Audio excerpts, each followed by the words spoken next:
Hey guys, Barry here, and welcome back to the IGS podcast. And today is going to be the most technical show probably on the podcast ever. We have Digital Foundry's John Linneman. Hello, sir. How are you?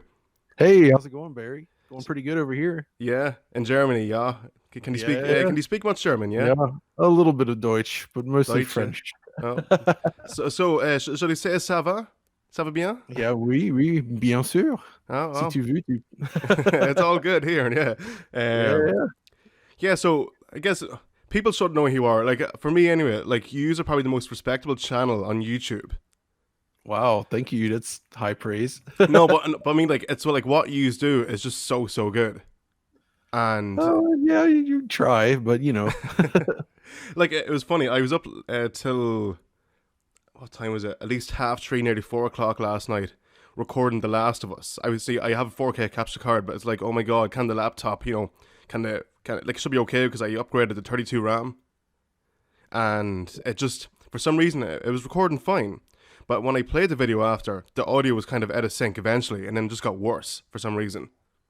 yeah, 4K video capture is rough. We use dedicated hardware for that rather than PCs, but Yeah. for good reason, because yeah, it's tricky to pull off. Yeah, but like I wouldn't mind. I recorded one or two videos beforehand, uploaded on YouTube, and it was perfect.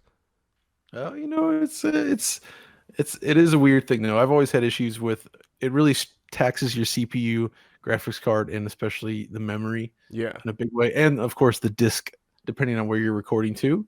Mm. So you need a fast SSD usually. Well, for 4K video, definitely. And even then, any sort of hiccups or issues along the way, you're going to have capture problems. But yeah, that's a whole crazy topic. Yeah, yeah. It's like we are getting technical right now, but yeah, tell us a bit about yourself. Like what is it that you do for a living anyway? Well, I create videos and articles and other stuff for Digital Foundry now, I guess Yeah, you could say. yeah. Well, like So, I guess you are technically a YouTuber if you think about it. yes, I'm more YouTuber than anything else these days because, Yeah, I don't, I come from an IT background, so I worked for like 10 years. I spent a lot of time in server rooms and working with programs and a lot of database stuff. yeah, Very different world.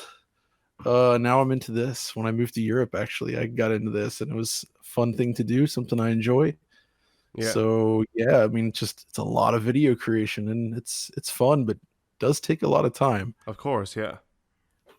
So, So yeah. So, okay, what would be your favorite game that you've played so far? Like, growing up as well. wow, that's we're going right for the tough ones. Yeah, right. Uh, I asked the hard questions, but like you're into your retro stuff. yeah, that's really tough. If I look back at everything, I mean, it's weirdly probably a tie between Super Mario World or Sonic 2. Really? Just because I really can't those are two games. There's so many games I love from back then, but those are Yeah. two games that I just continue to play. I've continued to enjoy them for decades. Mm. They made a huge impact when I was young, and I still love them today. And it's just, it's one of those things where when you look down and you think about it deeply, it's like, oh yeah, those were really special to me at the time. So Yeah. there's so many other games I could put up there as well, but those are the two that will always stick out to me. Yeah. I think for me, well, what I believe is the greatest games ever made would be it's hit and miss for me. It's either Super Mario Galaxy 1 and 2, or I would say The Last of Us remastered. Ah, okay. Specifically the remastered version? Well, I played that one first, so I have to go with that one. Oh, okay, that's fair. I That was is the late to the better game. version. That is the better version. It is, and like playing that like for the first time, I'm like, oh my god, like what the hell do we do here, kind of thing, and the zombies coming after you and stuff, the clickers, like. But no, but Galaxy was just incredible though. It's just so magical. Yeah, those are fantastic games for sure. Absolutely. Okay, would you say Galaxy's better than Odyssey? Ooh, that's a tough one. Maybe overall, Yeah, but there's some things about Odyssey that I didn't. Or sorry, there's some things about Galaxy that I don't love in retrospect. Like I didn't specifically in the first one. I don't really like that hub that they created. yeah, I know what they're trying to do. I don't really like the look and feel of it. I never really enjoyed that. And there's some levels that it's a little mixed sometimes, but hmm overall, it's really really good. yeah, Um, They're just all so good though. Yeah. I guess for people watching, tell us about your capture card here, your video output here. Oh yeah, so right now I'm just finishing up an edit on a video looking at video options for the N64. Okay. So that's right now I'm plugged into the Eon Super 64 HDMI, and for whatever reason through this through appear.in that we're using, the video is corrupted. So it Yeah. doesn't seem to like the 480p HDMI signal that this thing is pumping out. So I was just playing around with Forsaken 64 for capture Yeah. before this. So there it is. Yeah. And is that the same developer that made Turok as well? No, it is No. not the same developer, but they're both published by Acclaim, I Acclaim, think. yeah. No, because Yeah, it looks very Turok like. I don't know there visually. may have been some people across teams, but I'm pretty sure that they were separately developed completely. Yeah. So Yeah, so I guess tell us how you got into creating content. Like I know you have your IT background, but I mean, what actually got you like how did you land the job getting into, Eurogamer and Digital Foundry? How did that all start for you? I mean, that was just kind of a luck thing, just a random, I guess you could say, where it was, I was quitting the job in the US and just happened to notice a little help wanted sign, if you will, on Digital Foundry. And Yeah. since I did enjoy reading that content, I just said, hey, you Yeah, know, hey, give me the and then job like. exactly. And, Yeah. kind of went from there. And it started out just kind of a slow freelance thing. Yeah. And you know what? Digital Foundry was not the same back then in the sense that it was focused more just on articles, Mm, whereas now it's more focused on video content. yeah. We still have articles to go along with it, but the whole like design and focus has changed. Now we're it used to just be about raw facts. Like, okay, here's the resolution and here's the frame rate, and that's about it. And those are interesting, but by themselves, I don't think they're that exciting anymore, especially these days when the differences tend to be pretty small. So, we kind of pushed into the direction of basically just how trying to explore new technologies used in games and also technologies used in old games, and just kind of trying to better understand the way things work as Mm, best as we can, of course. yeah, yeah. Yeah, so tell us the first game you ever played. Oh geez. It was probably something on probably an early arcade game or something on the Atari 2600. Okay. I don't know, like I seen the first one I can remember in my head is playing the original Pitfall Right, okay, on, yeah. on the 2600. So, playing on a black and white TV, of course, Mm. which was just the best. But yeah, I hate like looking back now. I hated those TVs. Like even like when they got into color and stuff, it's just like they were too big and bulky compared to now. well, yeah, that's especially true now that I kind of try to collect PVMs to keep. So I have some of the large CRTs in storage, and I have my main one set up. So yeah, Yeah, they are bulky. yeah, yeah. So the first game I ever played was I don't think you can get any better than this Donkey Kong Country for the Super Nintendo. Wow. Okay, that is a good pick. Actually, that's a great game. Yeah, and like I I remember. was Sorry, go on ahead. no, I was thinking I was already like I don't know 13 or 14 when that came out. Yeah, So I remember the hype around that. yeah. It Like was quite something. I remember playing. Like I remember to this day, I was 3 years old playing in one of the rooms in the house. Like, and just like oh my god, this like for me, I think it is way better than the new series. Oh yeah, actually, so Donkey Kong Country is interesting because I do feel it's got a little bit of a bad rep as of late on the last decade or two, where people look back like, oh, it was all about pre-rendered graphics and CGI, and that's the gimmick, and there's nothing else to it. Yeah, But I don't agree with that. I think same here. Yeah. there's actually good game design to it. Hmm. It has a nice it has a flow to it. It's a very fast-paced platformer, and just blasting through that is it's a lot of fun actually. Yeah.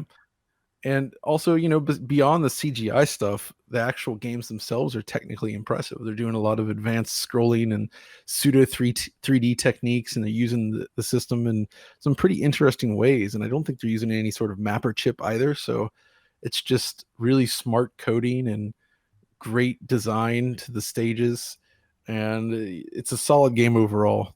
But yeah, Yeah, obviously it got attention because of the SGI created pre-rendered sprites. yeah. But like I think for its time, like it was so visually impressive. But I think it looks great still to this day for a Super Nintendo game.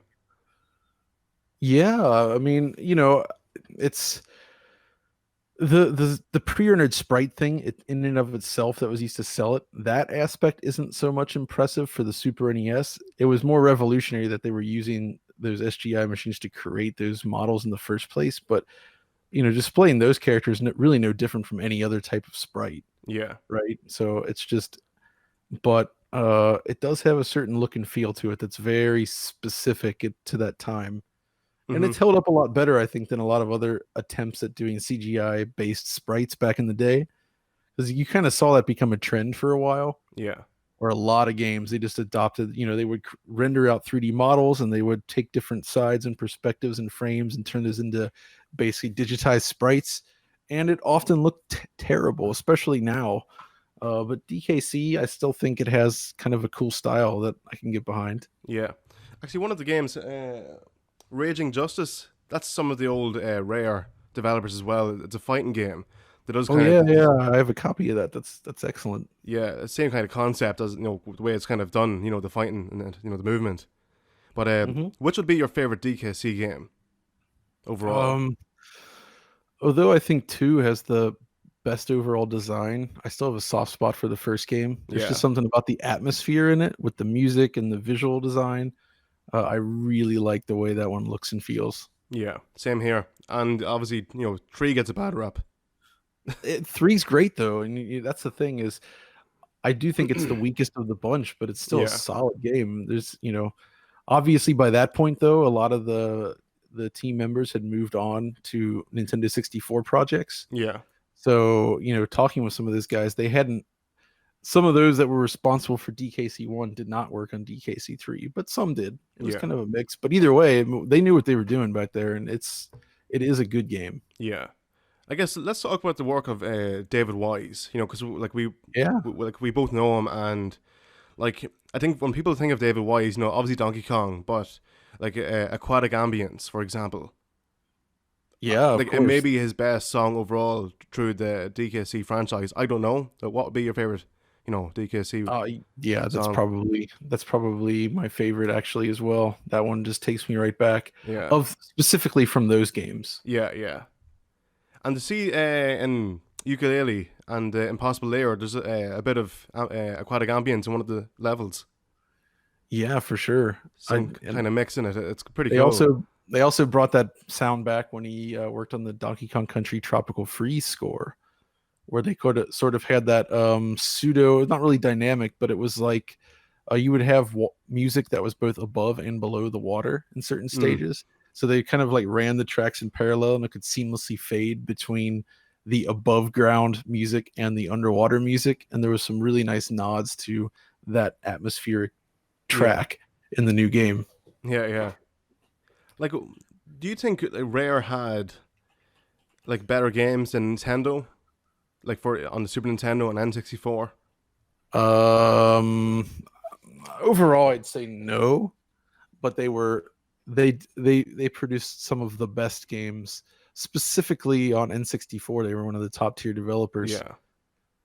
Like But it, on Super NES, I mean, I love DKC and all that, but that was the time when companies like Konami and Capcom were just absolutely at the peak of their game. Not to mention Sega over on their own system. mm, I mean, they were creating some of the most legendary games of all time, I think, back then.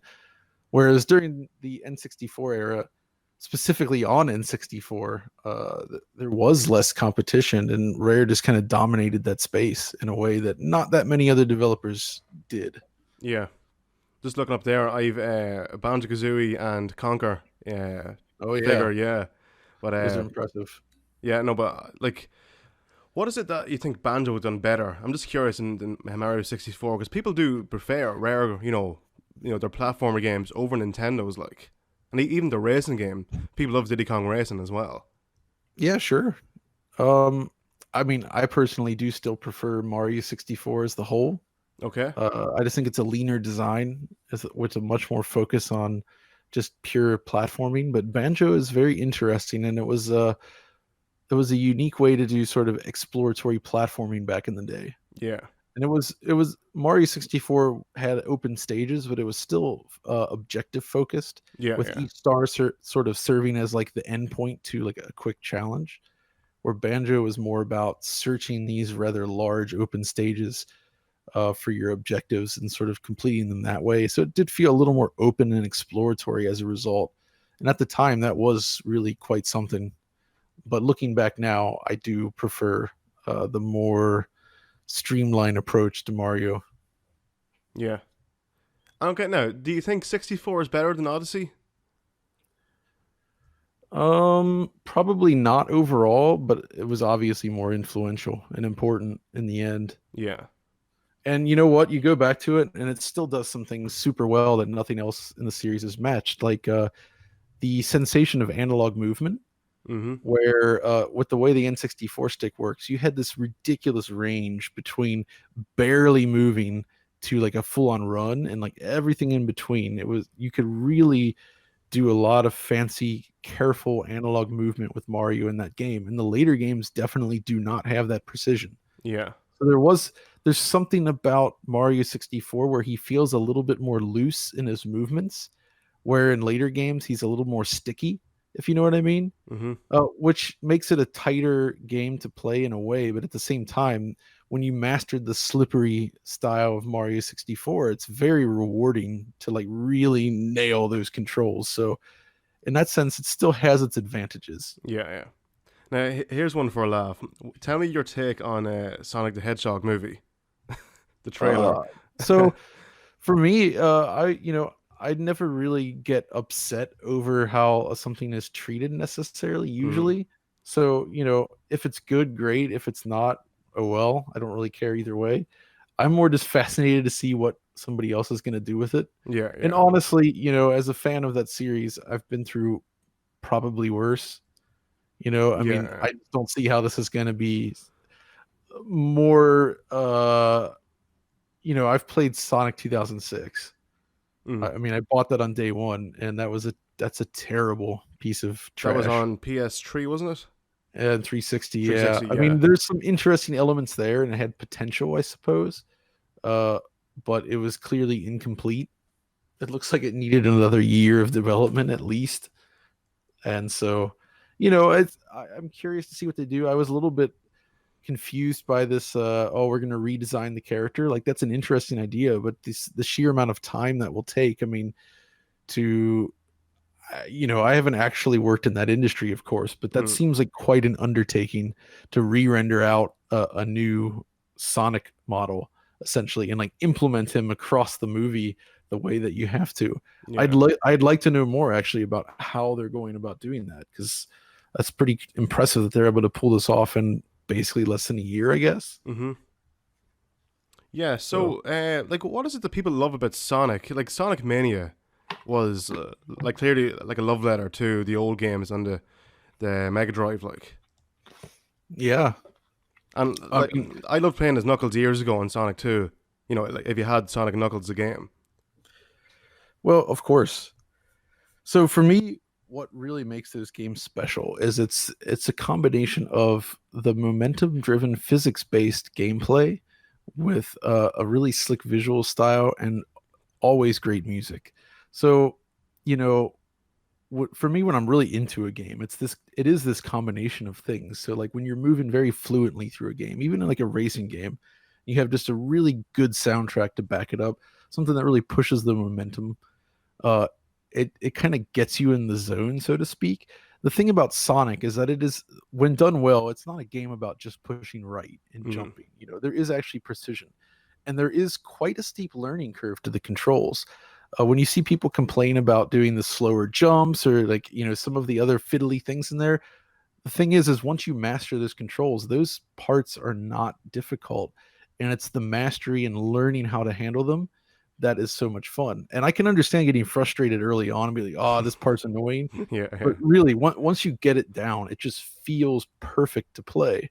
And it's all about that feel. It's that combination of just you feel awesome when you're performing well in Sonic, and the music and the style really kind of pulls you in, and that for me is just what it's all about. Mm. And it's again, it's almost like the looser Mario controls of Mario 64, but to an even greater extreme, where they aren't afraid to just sort of like let the player go, Yeah. because it's not a super sticky, super precise kind of thing. It's more like you really have to anticipate and learn how to roll with the punches, so to speak. Mm-hmm. And if you're constantly running into things and losing momentum and all that, then you just got to keep trying and really, or like look at some of the experts play the game and try to understand like what you're doing there, and you might be able to get some enjoyment out of it if you're not already into it. So I Yeah. mean, that's just kind of my rough take on what I like about those games. Mm-hmm.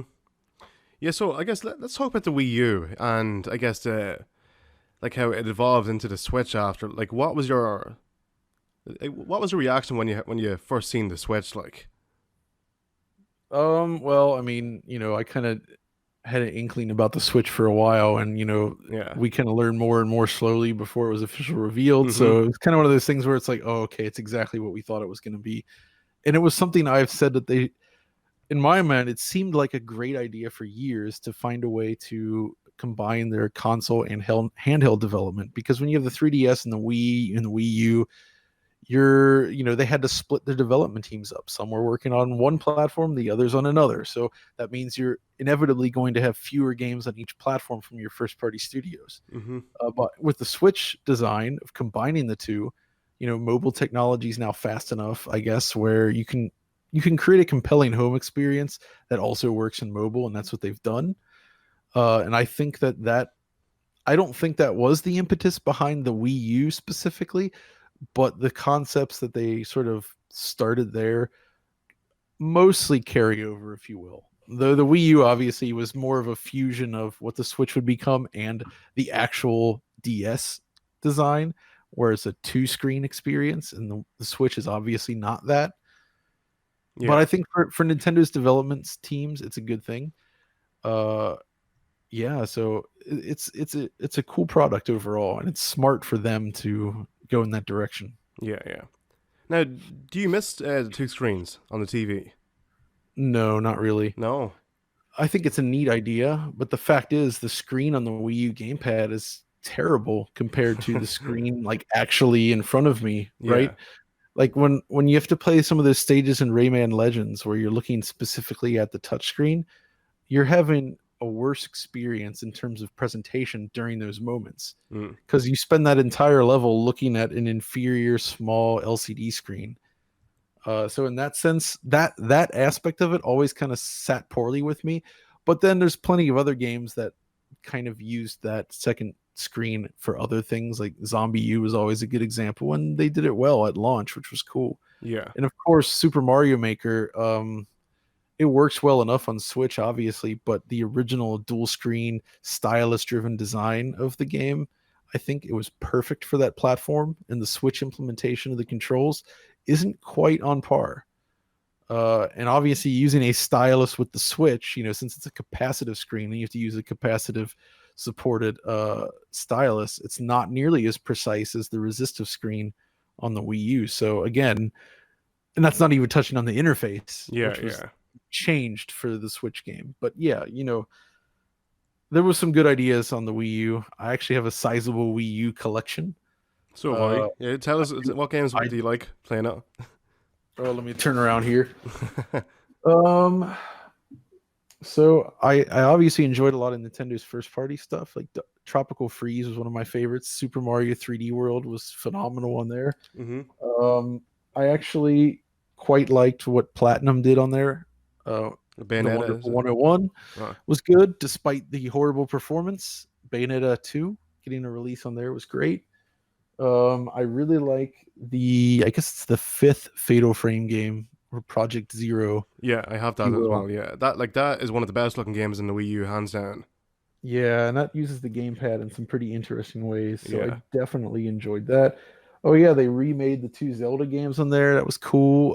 Pikmin 3. That's right. That was a nice one. Yeah. I always enjoyed the Pikmin games, and they did a really great job sort of rendering those small scale objects in realistic ways. Pikmin 3 has the best fruit, if I remember. Yeah.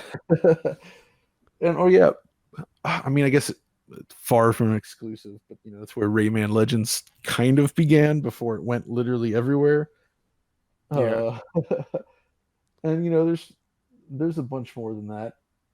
There It's is a there is a Wii U exclusive that I love that not many people do love.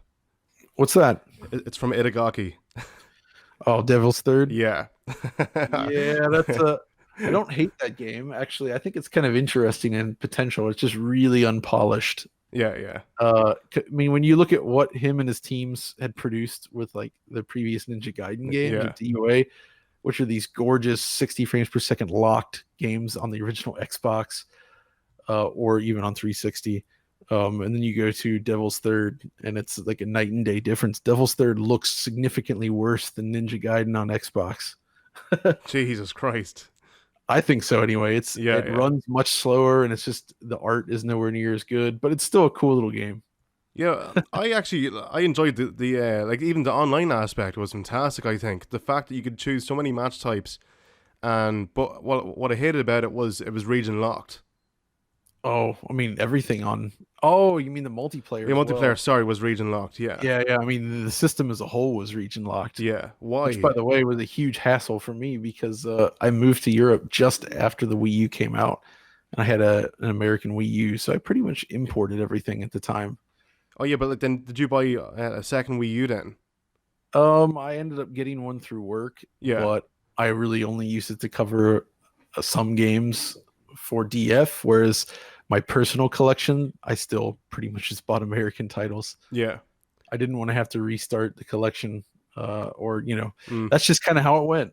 Yeah. I know. Yeah, I And then the Wii actually, U kind of died off. So, well, unfortunately, but I mean, like, see, like they said that they keep supporting it, but obviously it didn't happen with the Wii U. But I actually imported a Japanese 3DS. oh yeah. So the thing about 3DS is that in its current state, you can easily install custom firmware on there Mm, to break all the region problems. It took a while to get there, but I finally reached that point where I've kind of installed CFW on my different 3DS systems to play multi-region games because I do have games from all regions. yeah. Specifically for the new consoles with the updated 3D screen, which I think works a lot better. It's like I Hmm. don't want to buy a unit for every region.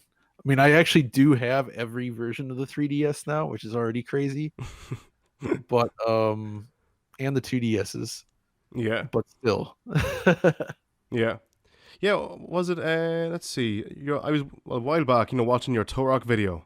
On because it came out on Oh Switch. yes. Like, tell me your take on that as well, and how it's advanced since then from the original.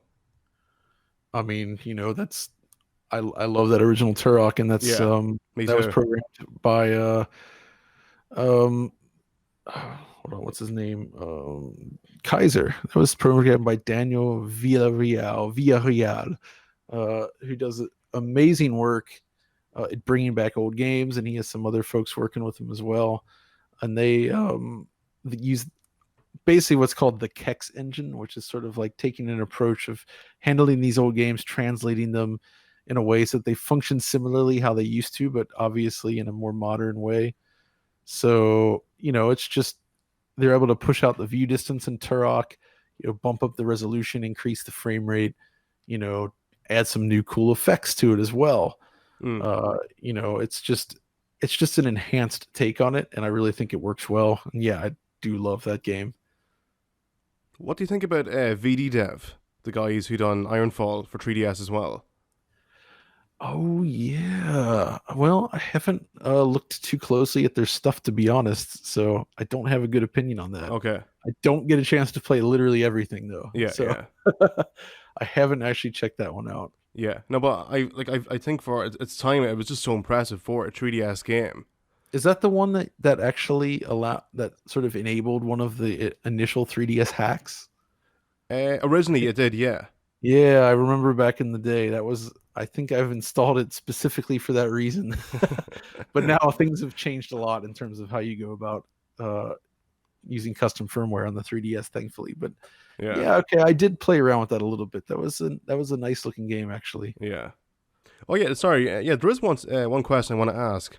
Why is the wireless technology in PlayStation consoles so bad? Um, I mean, that's a difficult thing to answer specifically without looking. I mean, wireless quality just comes down to antenna placement and I guess the quality of the chipset itself, I'd imagine. Yeah, but like Um, I I don't find, really have a lot of experience with it because I don't use wireless on any of my devices. Even on the Switch, I have that with wired internet connection. mm, So the Switch I have found though, when used in portable mode, its antenna is not great. I don't get excellent signal on that thing. yeah, I But guess maybe walls and stuff, that kind of thing. Where oh it's yeah, placed. exactly, Yeah, pain in the ass. for sure, absolutely. Yeah, but like I found with the PS3 as well and PS4, like I have a PS4 Pro, and the wireless on it is fucking terrible. Oh no, yeah, I really haven't used it enough to say one way or the other, but I have heard other complaints. Yeah, But then again, PSN itself has had plenty of issues in the past as well. So hacking and yeah. stuff. Oh, and just speed, depending on your location and various Yeah. other things like that. I've seen issues with it, Yeah, but but what is it? I actually imported a 30 meter uh, bloody cable for a wired connection just because he. Okay, so the actual thing, the box is upstairs itself, where I like connect it into the wall, but the modem I have is oh yeah, downstairs, like in the hall. So it's actually it's in a good region, for like around the house. But like it's funny because the Xbox is perfect. Xbox One X is absolutely perfect downloading stuff. And the Wii U is good. The Switch is good as well. So it's kind of weird. yeah, I can't disagree with you there. It's not brilliant, No. but again, I mean, I'm not really a Yeah. fan of using Wi-Fi that much either. So I'd say wired is the way to go. I mean, Wi-Fi usually works well enough, but there tends to be more issues with it where wired just kind of almost always just works Yeah, and but it tends to be faster. yeah, because no, I have the Last of Us, but I just bought the digital edition just when it was cheap, just to have it like, and it was taking so long, like even in sleep mode on wireless. And then I just decided to connect it up to the modem itself, and I'm there going, oh my god, this is taking about 30, 40 minutes, and it's over 40 gigabytes. Like, Yeah, absolutely. I So don't know. how do you feel about digital stuff then? Digital downloads?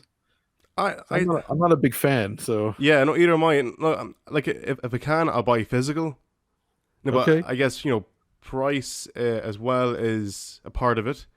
But I no, like if the game is digital only, I understand. Yeah, I have to get it digitally then. But like for a Yeah. game, like I bought Mario Maker physically. Like I've let's see if I just show you quickly. Like there's my Wii U games and Switch and Xbox and PS4. There. Like I'll buy physical if I can. Oh, right. Yeah, I absolutely agree with you. That's good. yeah. Physical is the way to go. I think. Like it's great having people like Super Rare Games, Limited Run, Perp Games, like whatever publisher that does these physical copies, like Play Asia as well. Is another one. Oh yeah, absolutely. They do some nice runs. Yeah, there's a Yeah, bunch of them out there these days. I do appreciate that bringing what were download only games to sort of the physical realm. yeah. It's kind of That's no, good stuff. it's cool though. Yeah, so I guess just before we go, thanks for coming on, much appreciated. Oh, of And course. sorry for holding you up. No, not at all. Not at all. It's been, I'm just finishing up a video over here, so Yeah. we're getting No, okay. I say this as a joke, but what one word would you describe Richard? Hello, Richard, if you're watching. uh the best boss I've had. Yeah, That's not one word, but I know. Yeah, but he's great to work with. yeah. And is he from the States as well? Absolutely. Is he or Richard? yeah? No, he's a good old UK man. Was he? Oh, no, He, I don't know where he's he from. I don't know because see he's some people. no. He's he's basically from kind of in the London area, you could say, Yeah, which yeah, is a large area, but he's yeah, over there somewhere. yeah, And he's been in this business a long time, yeah. very experienced. No, So no, you can tell that, like he's as smart as fucking Bill Gates or something like. that's quite the compliment. Yeah, no, I'll but pass no, that but along. I know, but he is quite smart though. But no, yeah, yeah. Tell me, like, have you any events coming up before you go? I You want to mean, talk about? Gamescom is happening. I'll be there, and then we're doing our I think the EGX in London will be happening in October, where I I will be actually there. applied for that, believe it or not. Oh, well, if you're there, I will be there, and Yeah, we'll be holding like 2 or 3 panels, I think.